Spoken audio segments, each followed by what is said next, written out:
मट्टङ्ग सरलाई सोधिरहेको थिएँ, भोलिबाट नेपालमा संसदको बजेट अधिवेशन सुरु हुन गइरहेको छ। यो बजेट अधिवेशनको तयारी अहिलेसम्म कस्तो भइरहेको छ?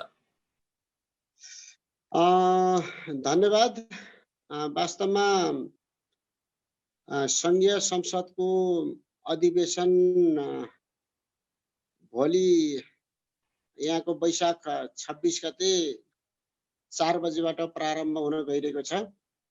त्यसका लागि तयारी प्रारम्भ पनि भएको छ। खास गरी अहिले कोरोना महामारी कोभिड-19 ले गर्दाखेरि यो डर त्रास पनि त्यतिकै छ। त्यसकारणले पनि अब मान्छेहरूलाई अप्ठ्यारो नपरोस् भनेर स्वास्थ्य विज्ञहरूले दिएको सुझाव अनुसार संसदमा सांसदहरू उपस्थित हुँदाखेरि कम्तीमा 1 मिटर डिस्टेन्स राखेर गर्नुपर्छ भनेर सुझाव दिएपछि अहिले केही दिनदेखि संसदमा ठाक्राठुक डाङ्ग्राडुङ भइरहेछ। संसदभित्र तोडफोड पनि भइरहेछ। अब यो ऐपछि सांसदहरूले तोडफोड गर्थे, अहिले प्राविधिकहरूले तोडफोड गरिरहेछन्।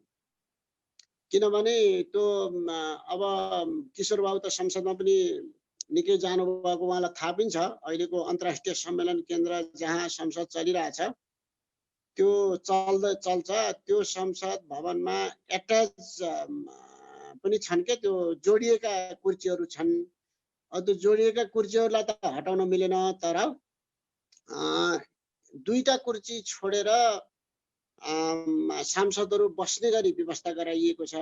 अर्को कुरो, जहाँ कुर्सी हटाउन मिल्छ ती कुर्सी हटाउन मिल्ने ठाउँलाई चाहिँ हटाएर व्यवस्था गर्न थालिएको छ। अर्को, त्यो गल्ली जुन ठुल्ठुलो त्यहाँ मान्यहरू सांसदहरू हिँड्ने बिचमा हिँड्ने ठाउँहरू, त्यहाँ पनि कुर्सी राखेर व्यवस्थापन गर्दा पनि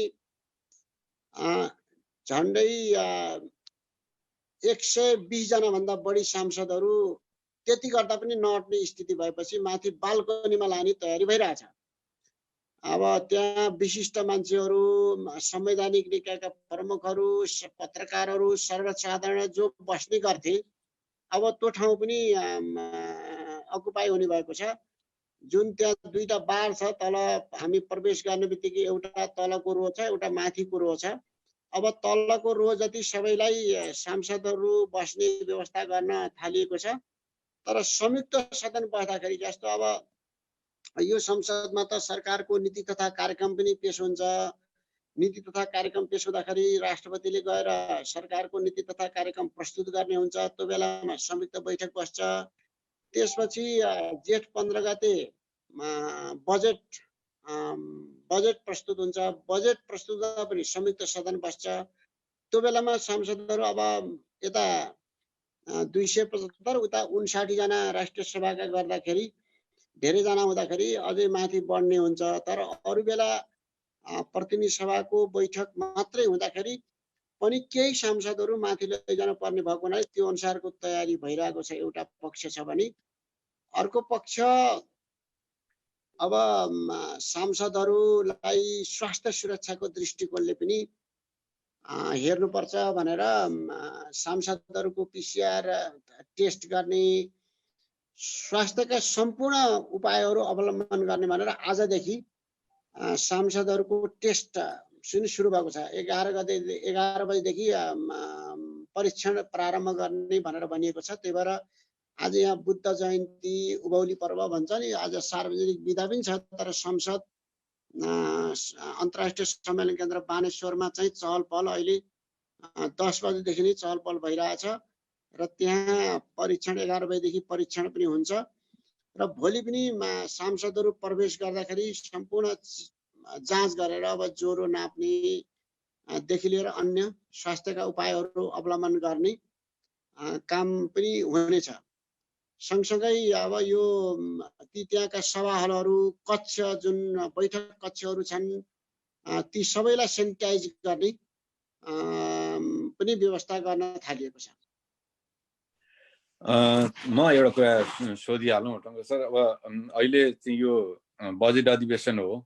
यो बजेट अधिवेशनमा चाहिँ अब यो कोरोनाको जुन महामारी चलिराखेको छ, यसले चाहिँ अब विश्व नै प्रभावित भइराखेको छ र नेपाल पनि अब झनै चाहिँ 35 दिन जति सायद भइसक्यो होला लकडाउनको अवस्थामा छ र अझै त्यो कुन अवस्थासम्म पुग्ने हो आज 44 दिन भयो 44 दिन हो 44 दिन झनै डेढ महिना चाहिँ लकडाउन नै भइसक्यो र यो कहिलेसम्म भन्ने पनि चाहिँ एक किसिमले अनिश्चित छ। अब आज भर्खर मात्रै चाहिँ सरकारले अरू चाहिँ जेठ 5 गतेसम्मलाई लकडाउन नै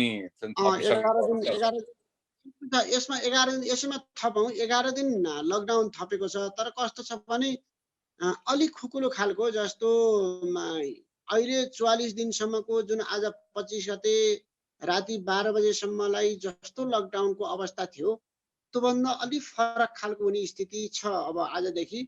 जस्तो वर्कसपहरू खुल्ने, ग्रिलहरू खुल्ने, त्यसपछि जस्ता पाता बनाउने यिनी उद्योगहरू खुल्ने र यी कति स्कुल कलेज र ठुला ठुला सभा सम्मेलन नगर्ने, अनि सार्वजनिक सवारी साधनहरू पनि नचल्ने, लामो रुटका गाडी पनि नचल्ने र अन्तर्राष्ट्रिय उडानहरू जेठ 18 गतेसम्म बन्द हुने, सीमानाका पनि जेठ 18 गतेसम्म बन्द हुने। तर अन्य उद्योगहरू, कल कारखानाहरू र यिनी उत्पादनजन्य अन्य कल कारखानाहरू सबै खुल्ने भनेको छ। र त्यो खुल्ने भनेको कारणले पनि होला, आज म बिहान एक राउन्ड बाटोमा निस्केर आउँदाखेरि हिजो अस्तिको तुलनामा आज धेरै गाडी चलिरहेको थिए, मान्छेहरू पनि अलि हिँडिरहेको थिए। हुन त बिहानमा अलि हिँड्छन्, तर पनि दिउँसोमा पनि अब अलि खुकुलो हुँदै जाने, बानी पार्ने जस्तो पनि यसै गरी बानी पार्ने जस्तो पनि देखिएको छ। म एउटा कुरा के जान्न चाहन्छु भने अब तपाईँ एउटा चाहिँ नि सञ्चारकर्मी, वरिष्ठ सञ्चारकर्मी भएको हुनाले तपाईँहरूले अहिले चाहिँ एउटा अनुमान गर्दै हुनुहुन्छ होला कि यो अब आउने वर्षको बजेटको प्राथमिकता चाहिँ के हुन सक्छ, अहिले कस्तो खालको बजेटको परिकल्पना गरिँदैछ? तपाईँले ठिक भन्नुभयो। वास्तवमा अहिले धेरै खर्चिला कुराहरू जस्तो अब जति पनि छन् नि, तालिम, गोष्ठी, यी झोले बैठकहरू भन्छ नि, झोले भत्ता खाने बैठकहरू, भत्ता खाने गोष्ठीहरू, झोला बोकेर हिँड्ने गोष्ठीहरू, यी यस्ता जुन खालका जुनमा बजेट धेरै छुट्याइएको हुन्छ नि, त्यो छुट्टिएको पनि हुन्छ त्यो साधारण खर्चको रूपमा, ती बजेट त्यस्तोमा बजेट नराख्ने पनि भन्ने छ।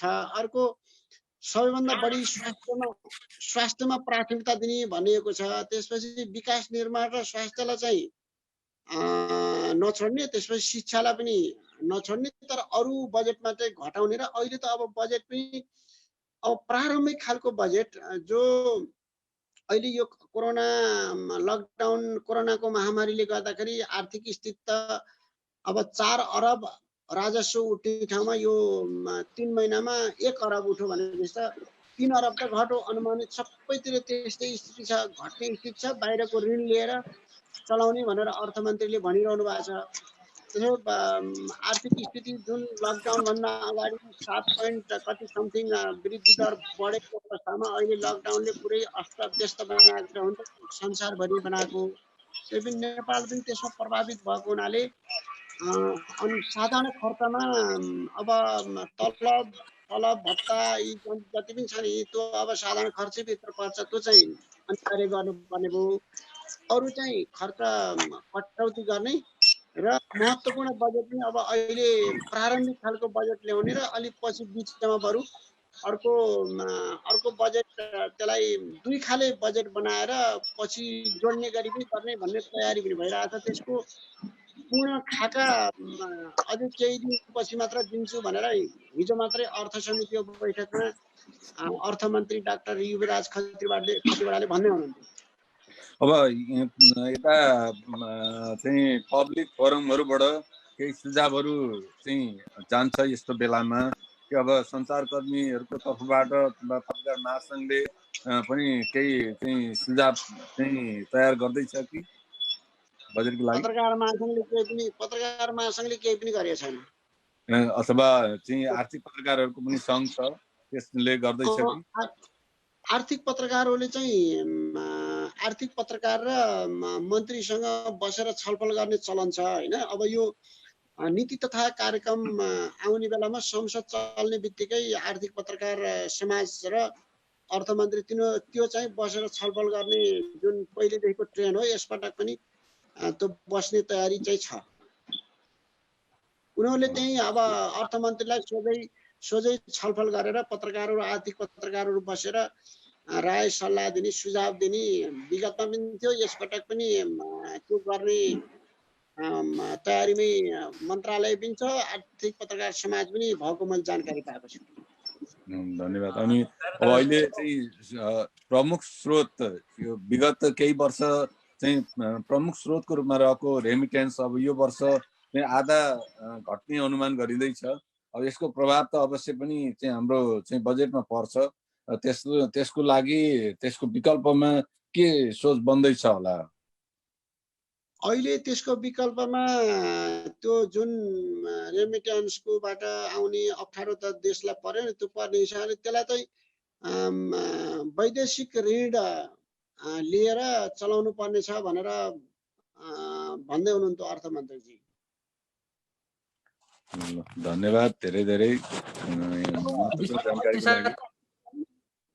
अहिले कस्तो छ भने अर्को कस्तो छ भने अब संसद अधिवेशन को जुन तामझाम अलिक बढी हुन्थ्यो। अब मान्छे एक्स्ट्रा मान्छेहरू, सर्वसाधारण मान्छेहरू जुन संसदमा जाने हुन्थ्यो नि, पत्रकारहरू पनि निकै जाने हुन्थ्यो। तर यसपटक सर्वसाधारणलाई त करिब अब प्रवेश निषेधै हुने सम्भावना छ, किनभने बाल्कनीमा जुन ठाउँ हो त्यो ठाउँ सांसदहरूले नै अकुपाई गर्ने भएको हुनाले पत्रकारलाई पनि माथि बस्न दिनै नदिने भन्ने कुरा भइरहेछ। तर त्यहाँ अहिले नयाँ महासचिव आउनु भएको छ, डाक्टर भरतराज गौतम। उहाँले अस्तिको कार्यव्यवस्था समितिको बैठकमा पत्रकारहरूलाई चाहिँ माथि दिनपर्छ, किनभने अब यो धेरै पत्रकारहरू आउने पनि होइनन् यस्तो अवस्थामा। अर्को कुरो, यो संसदको अधिवेशन नेपाल टेलिभिजनले प्रत्यक्ष प्रसारण गर्ने गरेको छ के।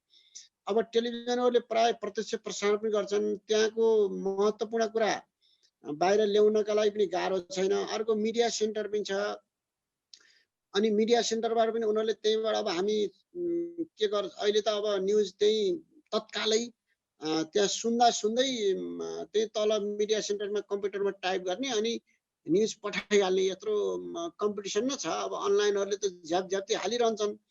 त्यो भएको हुनाले धेरै माथि बस्ने स्थिति पनि हुन्न। त्यसो हुँदाखेरि पत्रकार दीर्घ चाहिँ थोरै भए पनि अहिलेको ठाउँ नभए पनि माथि भए पनि पछाडि भए पनि दिनुपर्छ भन्ने त कुरा भइरहेछ। त्यो सम्भवतः अब आज बस्ने कार्यव्यवस्था समितिको बैठकले त्यसलाई टुङ्गो लाउँछ। आज कार्यव्यवस्था समितिको बैठक पनि छ।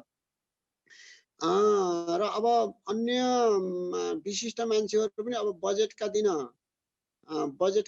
नीति तथा कार्यक्रमका दिन उपराष्ट्रपति प्रधान न्यायाधीश सहित आउनेहरूलाई उहाँ माथिको व्यवस्था, माथि बस्ने व्यवस्था त हुन्छ। राष्ट्रपति आउने भए प्रधान सेनापति, सुरक्षा निकायका प्रमुखहरू सबै आउने हुन्छ।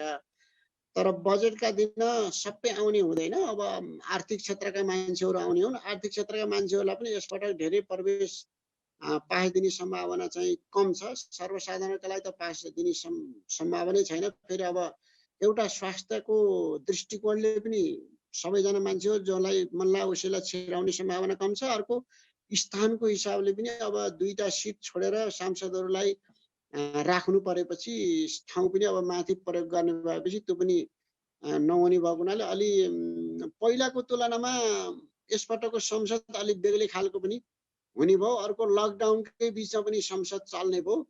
र अर्को नीति तथा कार्यक्रममा पनि विगतमा जति घनघोर छलफल हुने, त्यसपछि प्री बजेट छलफल भन्ने हुन्थ्यो, प्री बजेट छलफल पनि यसो औपचारिकताका लागि मात्रै हुने सम्भावना छ। अब त्यसले गर्दाखेरि पहिला जस्तो संसद यसपटक हुने सम्भावना पनि अलिक कम छ।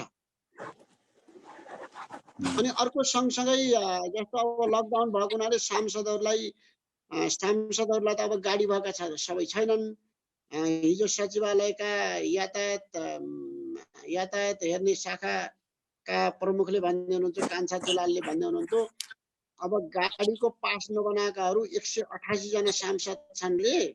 अब त्यसमा पास नबनाएका पनि कस्तो हुन्छ भने, अब भीम रावल पूर्व गृह मन्त्री भएको हुनाले उहाँले पास बनाउने कुरो भएन, तर उहाँको सेक्युरिटी हुन्छ। अब माधव नेपालले पनि पास नभए पनि उहाँको सेक्युरिटी हुन्छ, उहाँहरूलाई पास पनि चाहिएन, सेक्युरिटी भएपछि स्वतः भयो, त्यो गई सहित गरेर पनि झन्डै झन्डै 100-150 सांसदहरूलाई अब घर घर गएर लिन जानुपर्ने अवस्था पनि भयो। अब त्यसमा साझा बसलाई परिचालन गर्ने भन्ने पनि छलफल भइरहेको थियो अस्तिसम्म। तर साझा बस पनि कस्तो भयो भने अब धापासीको भित्रपट्टि कुनै सांसद बस्नु भएको छ भने त्यहाँ साझा बस त पुग्दैन। अनि उहाँ अब नेपाल टारको भित्रपट्टि बस्नु भएको छ कुनै सांसद भने त्यो त्यहाँ पनि साझा बस पुग्दैन। त्यसले गर्दा अब सेक्युरिटीलाई परिचालन गरेर गर्ने कि भनेर हिजोदेखि सांसदहरू कहाँ कहाँ बस्नु भएको छ, कुन कुन ठाउँमा हुनुहुन्छ भनेर त्यसको लोकेसन थाहा पाउने गरी त्यो संसद सचिवालयले त्यो पनि हिजोदेखि थालनी गरेको छ। अर्को एउटा यसले के पोजिटिभ पक्ष हुने भयो भने अब कोरम नपुग्ने संख्या चाहिँ नहुने भयो। किनभने सांसदहरूलाई त अब संसद नसकिकन त सेक्युरिटीले त लान्न नि त, घर पुर्याउँदैन। लिन जान्छ, संसद सकिएपछि बल्ल संसदको बैठक सकिएपछि बल्ल पुर्याउनु भयो, बिचमा हिँडेर जाने चाहिँ नहुने भयो, छुट्टा निस्कने चाहिँ काम नहुने भयो। विष्णु सर, तपाईसँग अरू केही प्रश्नहरू छन् कि? अब मेरा प्रश्न अब मसँग अहिले छैन प्रश्न। अब चाहिँ मैले त्यही नै आइपर्छ त्यसै गरेर कुराहरू। अब म चाहिँ तपाईहरु कुरा गर्दै गर्नुस्, म पछि अपडेट हुन्छु। ल हुन्छ, हामी तपाईलाई बिदा गर्न चाहन्छौँ र हामी टङ्का सर र म केही बेर कुरा गर्छौँ। धन्यवाद। हजुर टङ्का सर, अहिले सत्तारूढ दल नेपाल कम्युनिस्ट पार्टीमा एक खालको विवाद सिर्जना भएको छ। यो विवादले अबको संसद अधिवेशनलाई र सरकारलाई कुनै असर पुर्याउँछ कि पुर्याउँदैन? के देख्नु भएको छ स्थिति? अब नेपाल कम्युनिस्ट पार्टी भित्रको विवाद वास्तवमा आजदेखि स्थायी कमिटीको बैठक बस्ने भनिएको थियो। अब हिजो स्थायी कमिटीको बैठकको तयारीका लागि भनेर सचिवालय बैठक बसेको थियो। तर सचिवालय बैठकमा दुईजना अध्यक्ष, प्रधानमन्त्री एवं पार्टी अध्यक्ष केपी शर्मा ओली र पूर्व प्रधानमन्त्री एवं पार्टी अध्यक्ष पुष्पकमल दाहाल प्रचण्ड, दुईटा अध्यक्षले सर्वसम्मत प्रस्ताव लिएर जान सचिवालय बैठकमा सक्नु भएन अथवा उहाँहरूको तयारी पुगेन। सचिवालयको बैठकमा प्रस्तुत हुने एजेन्डाको लागि एजेन्डा तयार गर्न महासचिव विष्णु पौडेल र प्रचण्डले जिम्मेवारी पाउनु भएको थियो। त्यो एजेन्डा पनि बनाउनु त बनाउनु भयो, तर सर्वसम्मत एजेन्डा बन्न नसकेपछि अब स्थायी सचिवालयको बैठक चल्दै अब बहस छलफल बेसकरी हुन थाल्यो। त्यसपछि प्रधानमन्त्रीज्यू उहाँ बैठकबाट मलाई एकैछिन रेस्ट गर्नु पर्यो भनेर निस्किनु भयो। रेस्ट गर्नु पर्यो भनेर निस्केपछि केही समय सचिवालयका सदस्यहरू बैठकमै बस्नुभयो, उहाँलाई पर्खिनु पनि भयो रे। अब तर उहाँ अब रेस्ट गर्न जानुभएको, अब थके पनि लाग्यो होला, उहाँ फर्किनु भएन। नफर्किएपछि सचिवालयको बैठक अब निष्कर्षविहीन भयो। हिजोको बैठक निष्कर्षविहीन भयो। त्यसपछि दुईजना अध्यक्षले स्थायी कमिटीको बारेमा प्रस्ताव तयार गर्ने र स्थायी कमिटीको बारेमा के गर्ने भन्ने कुरो दुईजना अध्यक्षले तय गर्नुहोस् भनेर सचिवालयका सदस्यहरू निस्किनु भयो। अनि पछि दुईजना अध्यक्ष बस्नुभयो। दुईजना अध्यक्ष बस्दा पनि त्यहाँ कुरा को निष्कर्ष निस्किएन। ननिस्केपछि स्थायी कमिटीको बैठक अनिश्चित भएको अवस्था छ।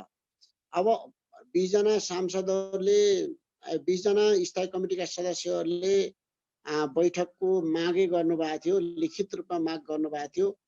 अब स्थायी कमिटीको बैठक बसेर एउटा टुङ्गोमा पुगेको भए संसदको बैठकमा त्यसको एकरूपता पनि हुने थियो र सरकारका लागि पनि सहज हुने थियो। अब त्यसको अलिअलि प्रभाव मलाई लाग्छ संसदमा पनि पर्छ जस्तो लाग्छ। तर नीति तथा कार्यक्रम फेल गर्ने, बजेट फेल गर्ने त्यो तहसम्म त जाने स्थिति हुँदैन।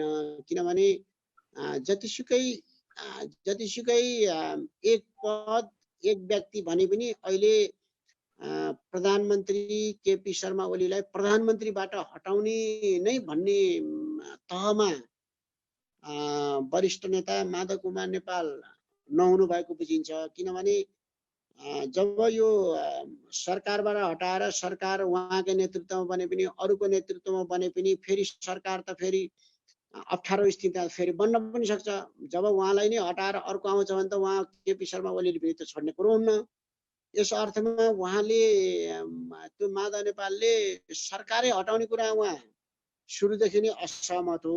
तर के भयो भने प्रचण्ड लगायतका बहुमत नेताहरूले अहिले चाहिँ प्रधानमन्त्रीको पनि राजीनामा मागौँ, अध्यक्षको पनि राजीनामा मागौँ भनेर भन्नुभयो। अब मागौँ र प्रधानमन्त्री तपाईँलाई बनाऊ भनेर उहाँहरूले प्रस्ताव गर्नुभयो। उहाँले अब त्यहाँ केही पनि बैठकमा केही भन्नु भएन। तर म चाहिँ त्यो पक्षमा छैन चाहिँ भनिरहनु भएको थियो अरे उहाँको नजिकको नेताहरूका अनुसार। र अहिले प्रधानमन्त्री हटाएर स्थिरता आउँछ भन्ने पक्षमा पनि म पनि छैन फेरि होइन।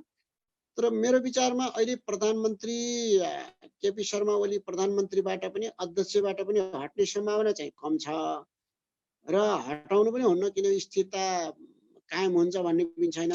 वास्तवमा यसमा मिल्ने कुरा के छ भने अब सहमति भयो र मुख्यमन्त्रीमा एक दुईजना मुख्यमन्त्रीमा चेन्ज गर्ने, मन्त्री परिषद चेन्ज गर्ने, त्यसपछि सरकार सञ्चालनका लागि एउटा मेकानिजम बनाउने र त्यो सरकारमा महत्त्वपूर्ण नियुक्ति गर्दाखेरि त्यो मेकानिजम जुन पहिला किशोर बाबुलाई थाहा छ राज्य व्यवस्था समिति भन्ने थियो, त्यो पार्टीभित्रको राज्य व्यवस्था समिति भन्ने थियो। त्यो पार्टीभित्रको राज्य व्यवस्था समितिले त्यसले सिफारिस गर्ने गर्थ्यो, नियुक्तिका लागि महत्त्वपूर्ण नियुक्तिका लागि सिफारिस गर्ने गर्थ्यो र महत्त्वपूर्ण निर्णय गर्दाखेरि पार्टीको बैठक बसेर निर्णय गर्ने पर्थ्यो। र अहिले पनि पार्टीको बैठक बसेर निर्णय गर्ने जुन सचिवालय 20 गतेको सचिवालय बैठकले जुन धारणा बनाएको थियो, अब अहिलेसम्मका कमी कमजोरी जति पनि छन् ती आत्मालोचना गरेर जाने र अब चाहिँ सहमति र सहकार्य गरेर जाने, सबै मिलेर जाने, निर्णय सामूहिक निर्णय गरेर जाने भन्ने जुन सोच बनेको थियो त्यही अनुसारको कन्सेप्ट तयार गरेर यदि जाने हो भने पार्टीलाई पनि फाइदा हुन्छ, पार्टीले पनि सरकारले गरेका कामलाई पनि अपनत्व लिन सक्छ। अहिलेसम्म त सरकारले काम गरिरहेको छ, पार्टीका धेरै नेताहरू कार्यकर्ताले अपनत्व नलिएको जस्तो पनि छ, डिफेन्ड नगर्ने क्या, आफ्नो सरकार हो भनेर डिफेन्ड गर्ने अवस्था अहिलेसम्म देखिएको छैन, जसले गर्दा पनि सरकारलाई अलि अप्ठ्यारो परेको पनि एउटा पक्ष छ।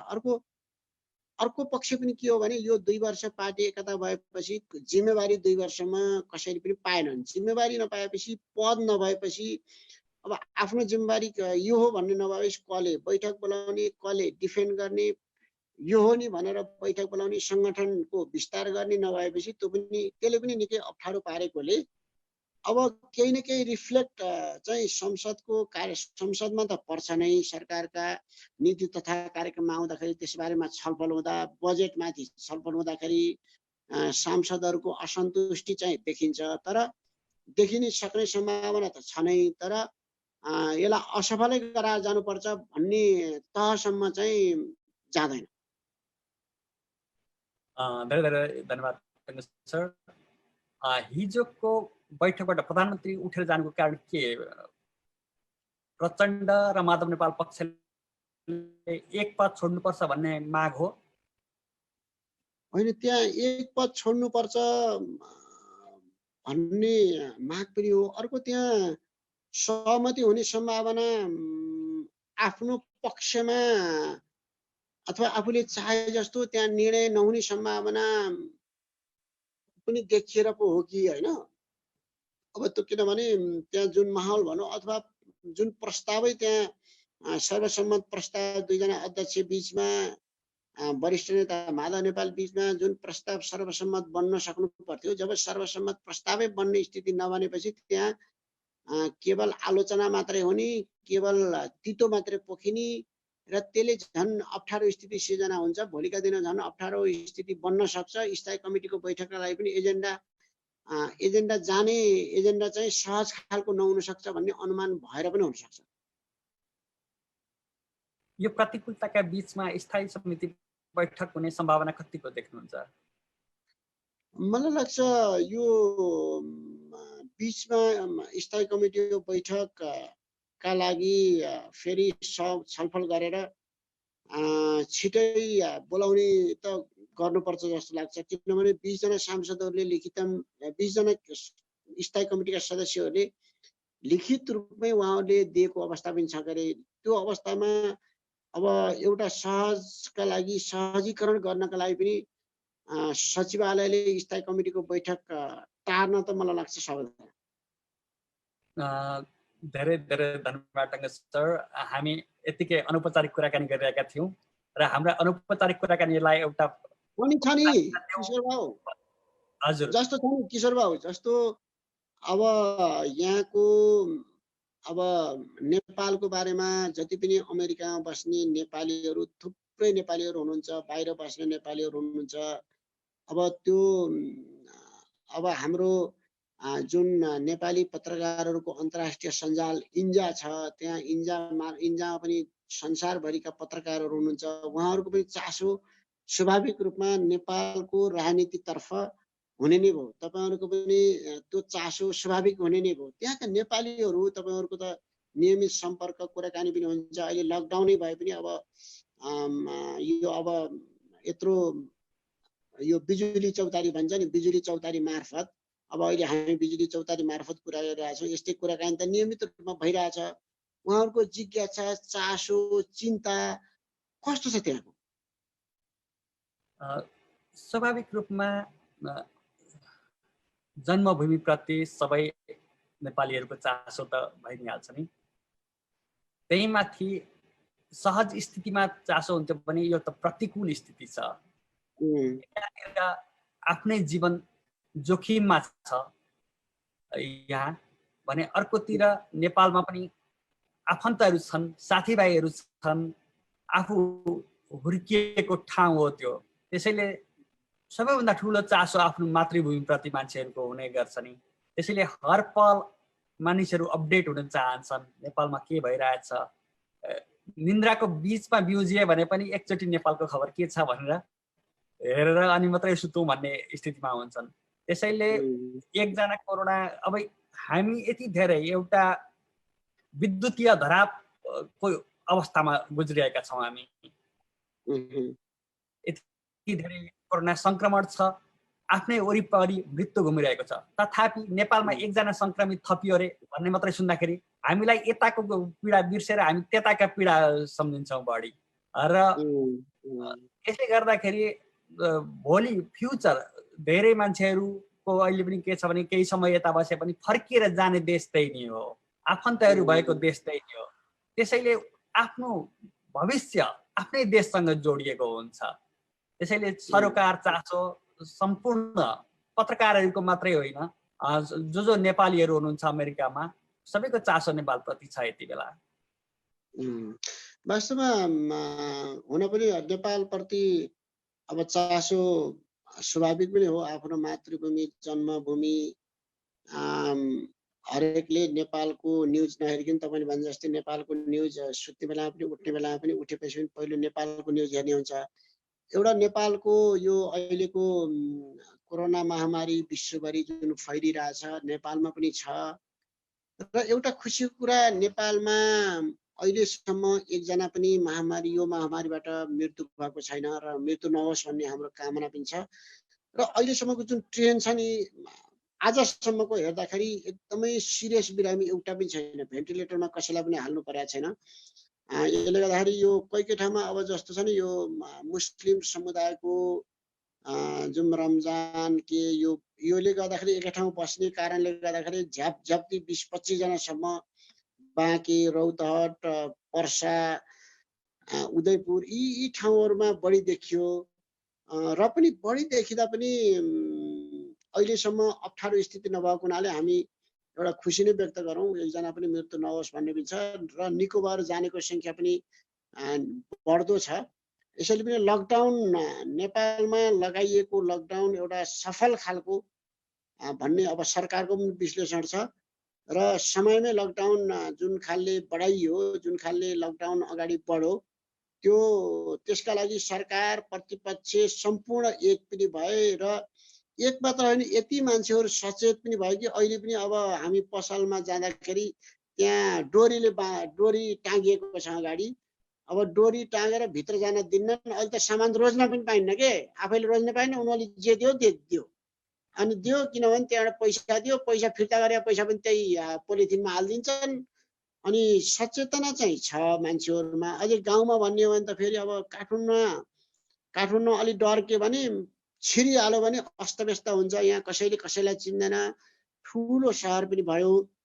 तर गाउँमा चाहिँ एकजना मात्रै मान्छे छिर्यो भने पनि थाहा हुने भएको हुनाले गाउँमा पनि त्यो खालको सचेतना पनि छ, मान्छेहरूमा जागरण पनि आएको छ।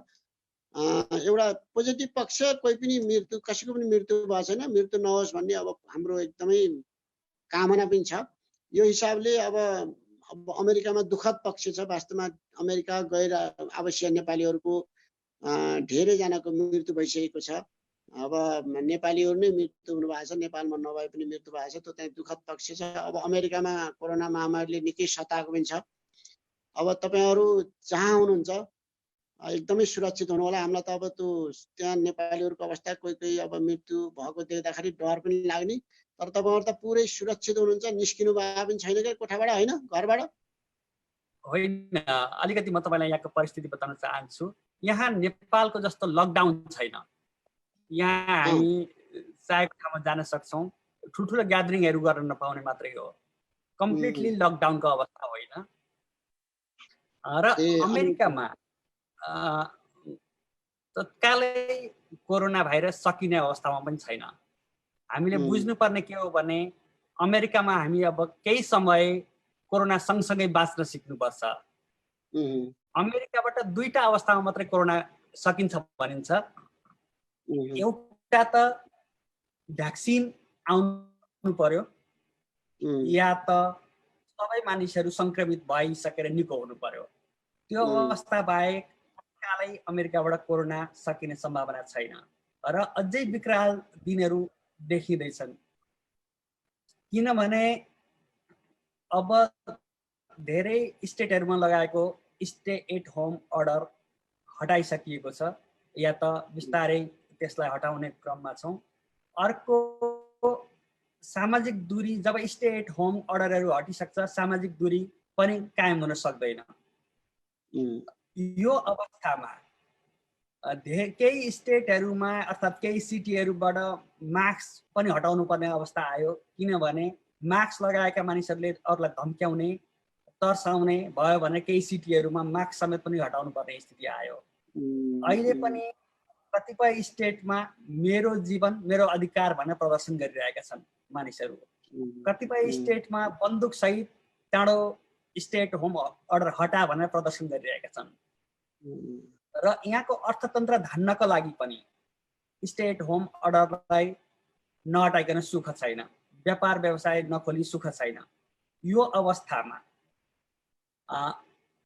अझै यो मृत्युको सङ्ख्या, यो सङ्क्रमणको सङ्ख्या बढेर जाने देखिन्छ। पहिला करिब 100 वर्ष अगाडि एउटा स्पेनिस फ्लू भन्ने आएको थियो र त्यसको चेन ब्रेक गर्नलाई सुरुमा यसै गरी लकडाउन, स्टे एट होम अर्डरहरू जारी भए। जब ती अर्डरहरू खुकुलो हुँदै गए मृत्युको दर पहिलाको भन्दा 4 गुणा बढेर गयो। त्यसले गर्दा पनि के अनुमान गर्न सकिन्छ भने आगामी दिनहरू सहज छैनन्। तर पनि हामीले ख्याल गर्नुपर्ने के हो भने कोरोनाको संवाहक हामी नै हौँ, हरेक मानिस नै हो कोरोनाको संवाहक। त्यसैले आफैले ख्याल गर्नुपर्छ। अब हामीले कोरोना सँगसँगै बाँच्नलाई सिक्नुपर्छ र त्यसका लागि आफैले सावधानी अपनाउनु पर्छ भन्ने मान्यतामा बाँच्नुपर्छ अब यहाँ। त्यसैले तुरुन्तै यहाँबाट हटेर जान्छ, तुरुन्तै भोलिदेखि नै कोरोना हुँदैन भन्ने होइन। र अझै अमेरिकी रोग नियन्त्रण केन्द्र सिडिसीले त के चेतावनी दिएको छ भने आगामी विन्टरमा, आगामी फल सिजनमा कोरोना फ्लूसँग मिसिएर आउँछ, त्यो बेला अझै भयावह स्थिति हुन सक्छ भनेको छ। यो कारणले गर्दा भनिरहेको छु अब तत्कालै कोरोनामाथि विजय प्राप्त गर्न सकिँदैन र भ्याक्सिन आउनलाई टाइम लाग्छ। यो अवस्थामा हामीले गर्ने भनेको आफूले सावधानी अपनाउने र कोरोना सँगसँगै बाँच्न सिक्ने हो। कोरोनालाई पराजित गर्न होइन सँगसँगै बाँच्ने अवस्था सिर्जना गर्नुपर्नेछ। वास्तवमा त्यो पनि हो। अब त्यहाँ त अब त्यो धेरै ठुलो अब मुलुक पनि पर्यो, विकसित मुलुक पनि भयो। त्यो हिसाबले हरेक कुरा भनेको जस्तो लागू गर्ने स्थिति बन्न सक्छ। तर नेपालमा त त्यो सम्भव छैन। नेपालमा अब एउटा ठाउँमा कतै नेपालको बारेमा एउटा अलिकति म तपाईँलाई सोध्न चाहन्छु। सीमालाई अलिकति कडाई गरेर जनजीवनलाई अलिकति सहज गर्दै जाँदा के हुन्छ? अहिले किनभने लकडाउनको अवस्थामा बाहिरबाट मान्छेहरू धेरै आएका छैनन्, त्यहाँभित्र भएको मानिसहरूमा केही सीमित मान्छेमा मात्र देखिएको छ। यसले गर्दा त्यहाँ अलिकति सीमाहरूलाई कडाइका साथ बन्द गर्ने र भित्रको जनजीवनलाई अलिकति सजिलो बनाउने अवस्था छैन अब? तपाईँले जे भन्नुभयो नि आजदेखि त्यही हुँदैछ। वास्तवमा लकडाउन जेठ 5 गतेसम्म 11 दिन त थपियो होइन, तर सिमाना जेठ 18 गतेसम्म सिमाना बन्द गर्ने निर्णय गरेको छ र जेठ 18 गतेसम्म अन्तर्राष्ट्रिय उडानहरू पनि बन्द गर्ने भनेको छ। र यो लामो दूरीका सवारी साधनहरू अहिले यही लकडाउनको बिच अब जेठ 5 गतेसम्मै बन्द भएको अवस्था छ।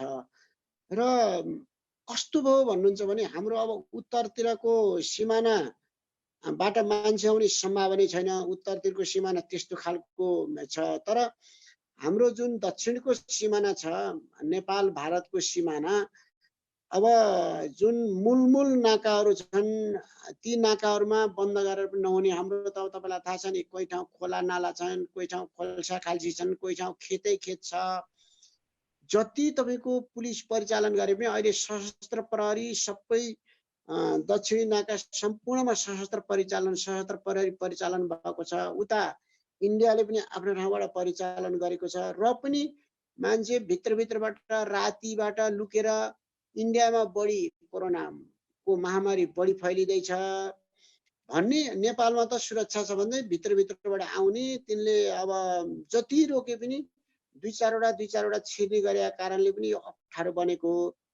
त्यही पनि तपाईँले भने जस्तै सिमानालाई त अब केही समय नै अलिक कडाइ नै गर्छन् होला, तर अरू खुकुलो गर्दै लाने नीति आजैदेखि प्रारम्भ भएको छ। किन भन्नुहुन्छ भने एकैचोटि झ्याप्पै लकडाउन खोल्दाखेरि अप्ठ्यारो स्थिति सिर्जना हुन्छ भनेर अहिले लकडाउन चाहिँ जेठ 5 गतेसम्म भन्ने। तर अब जस्तो भनौँ न, विभिन्न ग्रिल उद्योगहरू, वर्कसपहरू, उत्पादनजन्य सबै उद्योगहरू खुला गर्ने भनेर आज अब झन्डै 42वटा क्याटेगोरी पर्दो रहेछ। त्यसमा ती 42वटा क्याटेगोरी खोल्ने बित्तिकै त अब त्यो खोल्न जाने मान्छेहरू गाडी लिएर जान्छ, खोल्न जाने मान्छेहरू हिँडेर जान्छ। स्वतः हिजो अस्तिको तुलनामा त अलिअलि त मुभ त हुन थाल्यो। यो मुभ बिस्तारै जेठ 5 गतेसम्म अलिक बढी बनाउँदै लैजाने। र यदि जेठ 5 गतेसम्म कोरोनाको संक्रमणको संख्या बढेन र नियन्त्रण हुँदै गयो भने जेठ 5 गतेदेखि अलि बढी खुकुलो बनाउँदै लगेर बानी पार्ने भन्ने तपाईँको सोचाइसँग गभर्मेन्टको हिजोको निर्णय धेरै निर्णयभित्र रहेको पनि छ, निर्णय पनि भएका छन् र त्यही अनुसारै हुने सम्भावना पनि छ। अब त खुकुलो गर्दै लाने नीति सरकारको छ नै। येलो जोन ग्रिन जोन भनेको थियो, त्यो येलो जोन ग्रिन जोन भनेन। अब सिफारिस समितिले मुख्य सचिवको नेतृत्वमा रहेको विभिन्न मन्त्रालयका सचिवहरू रहेको, सुरक्षा निकायका प्रमुखहरू रहेको जुन कार्यदल छ त्यसले येलो जोन ग्रिन जोन के भनेर सिफारिस गरेको थियो। तर प्रधानमन्त्रीले अहिले त्यो बेला भएको छैन, लकडाउन चाहिँ पुरै गर्नुपर्छ भनेर भन्नुभयो। तर एउटा यो अहिलेसम्म नखुलेका अब यी जति पनि कल कारखानाहरू, उद्योगहरू, यस्ता खालकाहरू जति खुल्न लाए नि, उत्पादनजन्य उद्योगहरू, ती खुल्ने भएको हुनाले अब बिस्तारै अलि हिजो अस्तिको तुलनामा आज 44 दिनसम्मको तुलनामा अब आजदेखि अलिअलि मान्छेहरू अलि बढी बाटोमा देखिने, गाडीहरू अलि बढी देखिने चाहिँ हुन्छ। तर अहिले चाहिँ अप्ठ्यारो चाहिँ अहिले चाहिँ कस्तो भयो भन्नुहुन्छ भने नि, अब यो इतिहासमै पहिलो पटक यति लामो समयसम्म लकडाउन। अब तपाईँ हामीलाई थाहा थियो, हामी त अब 62-63 को आन्दोलन, 2046 को आन्दोलन, त्यसपछि गएर कर्फ्यू हुँदा पनि अब दिनभरि कर्फ्यू हुन्थ्यो। तर साँझ 5 बजेपछि त मान्छे जम्मा हुने, भेला हुने, गफ गर्ने, चोकमा जम्मा हुने, मान्छे बाहिर निस्किने भन्ने हुन्थ्यो। अहिले त बाहिरै ननिस्किने भन्दाखेरि यति अप्ठ्यारो भयो नि, 10-15 दिन मान्छेहरूलाई निकै अप्ठ्यारो भयो। तर अहिले त बानी पनि पर्न थालेको छ। तर दैनिक जलादारी गर्नेहरूलाई केही केहीलाई अप्ठ्यारो पनि भएको छ। तर राहतको सामग्री पनि ठाउँ ठाउँमा पुर्याएका छन्। तर जति पुर्याए पनि कसैले ल्याइ हुँदो रहेछ, लगाएर थुपारेका पनि छन्। सधैँभरिलाई 1 वर्षलाई खाना पनि पुर्याउने थुपारेका छन्। कसैले अहिले पनि पाएका छैनन्। अप्ठ्यारो पनि छ वास्तवमा। केही अब अलि निम्न आय स्रोत भएका मान्छेहरूलाई, दैनिक जलादारी गर्ने मान्छेहरूलाई अप्ठ्यारो पनि छ। ती अप्ठ्याराहरूलाई पनि अब थाहा पाएसम्म वडाका मान्छेहरू गएर स्थानीय मान्छेहरूले आफै उठाएर सहयोग गर्ने गरेका छन्। अब भन्नु न, अब टिचिङ अस्पतालमा बिरामी भर्ना भएका बिरामीहरू कुरुवाहरू छन्। अब तिनलाई के गर्ने? अब बाहिर गएर खाना ल्याउन मिल्दैन, जान मिल्दैन, खानेकुरो होटलहरू सबै बन्द छन्। त्यो अप्ठ्यारोमा के गर्ने भन्दाखेरि त्यस्ता अस्पतालहरूमा कुरुवाहरू जुन छन्, ती कुरुवाहरूलाई कतिपय मान्छेहरूले पकाएर लगाएर खुवाउने पनि गरेका छन्। जस्तो अगेनो भन्ने जुन ललितपुरको रेस्टुरेन्ट छ नि, विभिन्न एनजिओ का साथीहरूले सञ्चालन गरेको अगेनो रेस्टुरेन्ट, त्यहाँबाट खाना बनाएर पनि लैजाने गरेका छन्। अस्ति मैले पनि एक बोरा तरकारी लैदिएँ। त्यस्तै अरू साथीहरूले, आफ्नो साथीहरूले तरकारी लैदिने, चामल लैदिने, तर उसले पकाएर उही लैदिने के। अब त्यस्तै लगाएर कुरुवाहरूलाई, बिरामी कुरुवाहरूलाई खुवाउने पनि गरेको छ।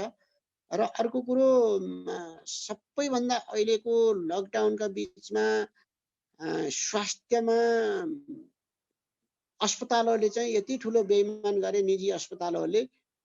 सामान्य तपाईको ज्वरो आएर गएका मान्छेहरूलाई पनि भर्ना नलिने, एम्बुलेन्समा गएको ज्वरो आएर गएकालाई पनि भर्ना नलिने, उपचार नगर्ने र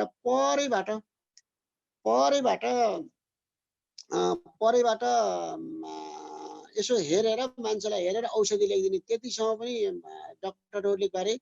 हामीलाई सुरुमा त अझ पिपी कि सेट छैन, केही छैन, सरकारले केही दिएको छैन भन्ने पनि गरे। उनीहरूलाई एउटा सामान्य जाँच गर्दाखेरि सबै ल्याब टेस्ट गरेर 10-12 हजारको बिल बनाउनलाई हिजो सरकारलाई सोध्नु परेन। तर आज केही यसो गर्न पर्यो भने, अनि केही पनि छैन भने, केही पनि त छैन नि। कोरोना महामारी आउँछ भनेर विश्वलाई कसैलाई थाहा छैन। यो अभाव, स्वास्थ्य सामग्रीको अभाव नेपालमा मात्र होइन, संसारभरि छ नि त। तर यी निजी अस्पतालहरूले यस बेला बेइमानी चाहिँ गरे। तर सरकारले तिनीहरूलाई केही गर्न सक्दैन। फेरि अब चला त भन्यो सरकारले, तर के गर्न सकोस् र? अब सबै त्यहाँ लगानीकर्ताहरू सबै पार्टिया मान्छेहरू छन्। त्यसो गर्दाखेरि त्यो निजी अस्पताललाई चलाउने कुरो पनि सम्भावना पनि देखिँदैन। हस्पिटलको कुरा गर्दाखेरि म अलिकति यहाँको एक्सपिरियन्स सेयर गर्न चाहन्छु तपाईसँग। यहाँका सरकारी निजी सबै हस्पिटलहरूले उति नै प्रभावकारी रूपमा कोरोना नियन्त्रणका लागि काम गरिरहेका छन्। र सबैभन्दा अग्रमोर्चामा कोरोना विरुद्ध लड्ने भनेका स्वास्थ्य कर्मीहरू नै हुन्, जसले बिना औषधि अर्थात् बिना हतियार कोरोनासँगको युद्धमा भाग लिइरहेका छन्। र हरेक स्टेटका आफ्नै नियमहरू छन्। कुरुवाको सन्दर्भमा तपाईँ कुरा गर्दै हुनुहुन्थ्यो, धेरै स्टेटहरूमा अहिले बिरामीका कुरुवाहरू बिरामीसँग जान पाउँदैनन् यहाँ। र अस्ति भर्खरै मात्रै मैले एउटा CNN को रिपोर्ट हेरेको थिएँ।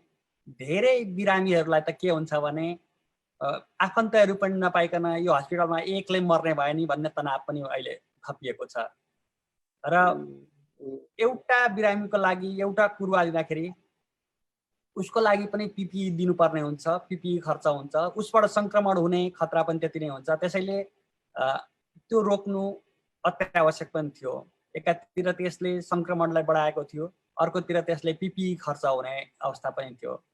तर त्यसले एउटा मानिसहरूको मनोवैज्ञानिक त्रास भने बढेर गएको छ। जस्तै पनि परिवारको सदस्य वरिपरि हुँदाखेरि उनीहरूलाई हुने महसुस र एक्लै हुँदाखेरिको हुने महसुस धेरै फरक हुँदो रहेछ। यहाँको अवस्था त्यस्तै छ। तपाईँको त्यहाँको अवस्था, अब तपाईँले त्यहाँको अवस्था भन्नु कि त्यहाँ त विधि सिस्टममा चल्यो मुलुक भयो के अरे। त्यसले गर्दा पनि अब त्यहाँ चाहिँ आफ्नै किसिमले गरे, सरकारले भने पनि माने होइन। अब मैले स्वास्थ्यको अवस्था बेला बेला हेर्ने पनि गरेको थिएँ। हाम्रो स्वास्थ्य क्षेत्रमा नियमित खटिरहनु भएकी चन्दा खरेलको मैले यी नेप्लिजमै पनि फेसबुक लाइभमा पनि हेरेका थिएँ। बडा रोचक र उहाँहरूले जसरी खट्नु भएको थियो स्वास्थ्य क्षेत्रमा नियमित रूपमा त्यस्तो अप्ठ्यारो अवस्थामा पनि जसरी स्वास्थ्य कर्मीहरू खटेको दृष्टान्त उहाँले आफैले गरेको अनुभवबाट पनि देखाइरहनु भएको थियो। त्यो पनि हेर्दाखेरि पनि मलाई लाग्थ्यो अमेरिकामा कति विधि सिस्टम चलेको छ भन्ने पनि देखिन्थ्यो। तर हामी कहाँ त अब भन्यो सरकारले भन्यो चलाऊ भन्यो, नचलाए कारबाही गर्छौँ भन्यो, कारबाही के गर्दो रहेछस् भने उनले कसैले चलाएन। यस्तो छ। दर्शकवृन्द, हामी अनौपचारिक कुराकानी गरिरहेका थियौँ। यो कुनै अन्तर्वार्ता थिएन। टङ्कपन्त नेपालमा 30 वर्षदेखि पत्रकारितामा हुनुहुन्छ। हामी सँगसँगै काम पनि गर्थ्यौँ। आज यतिकै कुराकानी गर्दा गर्दै हाम्रा कुराकानीलाई अनौपचारिकबाट औपचारिक आज पनि हामी टाढा भए पनि सँगसँगै काम गरिरहेछौँ।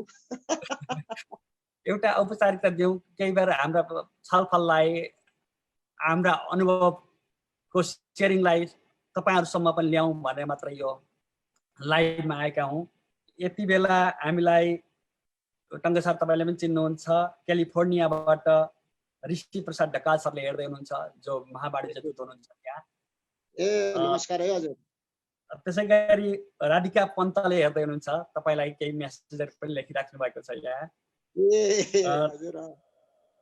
पुष्पा भुषालजीले पनि हेर्दै हुनुहुन्छ। हाम्रो बहिनी हुन्। दुर्पाटा पाण्डे हेर्दै हुनुहुन्छ र यस्ता धेरै मान्छेहरूले हेर्दै हुनुहुन्छ अहिले।